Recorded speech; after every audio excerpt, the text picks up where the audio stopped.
Hello નમસ્કાર વિદ્યાર્થી મિત્રો, વેદ ડિજિટલ એજ્યુકેશનમાં આપનું હાર્દિક સ્વાગત છે। આજે આપણે ધોરણ 7 વિષય ગણિતમાં પ્રકરણ નંબર 6 જેની સ્વ અધ્યયન પોથીનું 100% સંપૂર્ણ સોલ્યુશન જોવાના છીએ।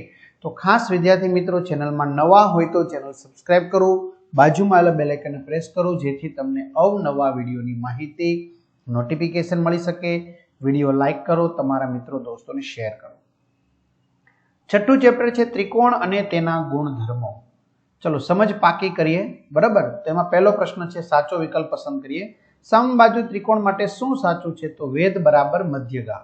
કાટકોણ ત્રિકોણ એબીસી માં શું સાચું છે? તો એબી વેધ છે। અને હા, જો કોઈને તમને હજી ગણિતમાં તકલીફ છે, ગણિતમાં નથી સમજાતું, તો જય સરના સરસ મજાના વિડિયો છે જેમાં ધોરણ 7 નું સંપૂર્ણ ગણિત સમજાવવામાં આવ્યું છે। આ સિવાય બીજા દરેક વિષયના પણ તમે વિડિયો લેક્ચર છે એ ફ્રીમાં જોઈ શકશો। અને જે મિત્રોને પરીક્ષાની ચિંતા છે, પરીક્ષામાં સારા ટકાવારી મેળવવી છે, તો પરીક્ષાના સરસ મજાના પેપર સોલ્યુશનો સાથે તમારે જોતા હોય તો એ તમને મળી જશે। ક્યાંથી મળશે?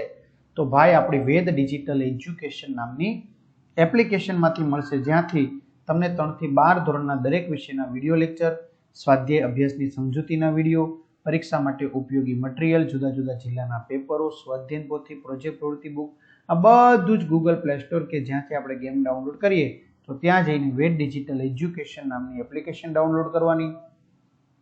લાખો વિદ્યાર્થી મિત્રો આ એપ્લિકેશનનો ઉપયોગ કરે છે, બરોબર। ન ખ્યાલ આવે તો કોઈ ભણેલ ગણેલ વ્યક્તિને જાણ કરો।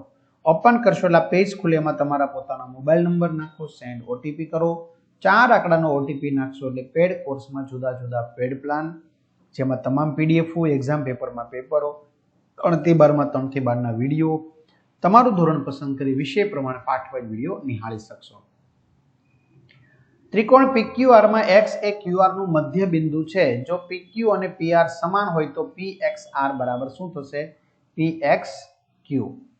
જો PQR માં PQ plus QR greater than PR। કાટકોણ ત્રિકોણમાં કાટકોણો સિવાયના બે ખૂણા કોટિકોણ હોય છે। એક ત્રિકોણમાં અંત સમ્મુખ કોણના માપ 50 અને 60 છે, તો બહિષ્કોણનું માપ 110 થશે।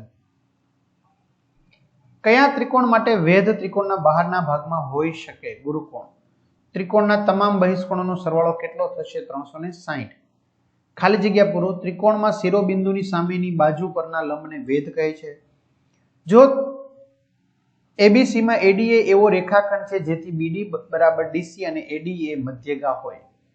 XYZ માં જો x બરાબર 60, y બરાબર 70 તો z બરાબર 50। સમબાજુ ત્રિકોણની તમામ વેધ અને મધ્યગાઓ સમાન હોય છે। કાટકોણ ત્રિકોણની નાની બે બાજુઓ 3 સેમી અને 4 સેમી હોય તો મોટી બાજુ 5 સેમી હોય। ચલો x નું મૂલ્ય શોધો। તો અહીં વિદ્યાર્થી મિત્રો x ની મૂલ્ય આપણે મૂકતા કેટલો આવશે? 150। આની અંદર આવશે x નું મૂલ્ય 20, આમની અંદર આવશે x નું મૂલ્ય 60, આમાં આવશે x નું મૂલ્ય 30, આમાં આવશે x નું મૂલ્ય 55। અહીંયા જે આપણને ત્રિકોણ આપેલું છે એમાં x નું મૂલ્ય આવશે 50, બરાબર। જો આમાં આવશે, એમાં કેટલો આવશે? 50। આમાં x નું મૂલ્ય આવશે 20, ખૂણો r કે ખૂણો x નું મૂલ્ય 20, આમાં આવશે x નું મૂલ્ય 40। ચાલો, PQR માં R એ કાટખૂણો છે। જો P એ Q કરતા બમણો હોય તો Q નું માપ શોધો। તો Q નું માપ થશે વિદ્યાર્થી મિત્રો 30। આગળ,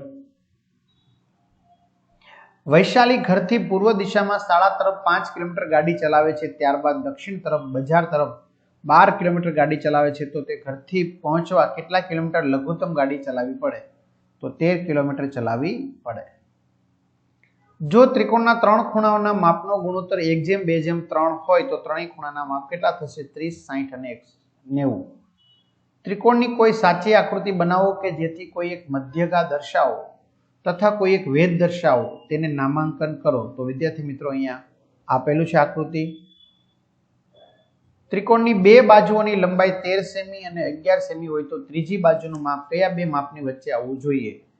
તો ત્રીજી બાજુનું માપ 24 સેમી થી ઓછું અને 2 સેમી થી વધુ હોય। એક વાંસના ઝાડની લંબાઈ 18 મીટર છે, જે 5 મીટર ઊંચાઈથી વળીને જમીનની ટોચને અટકે છે તો તે જમીનથી કેટલી દૂર અટકશે? 12 મીટર. બરાબર, અહીંયા 12 મીટર. જો 18 મીટર હતી, 5 વત્તા અહીંથી વળી ગઈ એટલે 13. 5 ને 13 18 થઈ ગઈ એમ.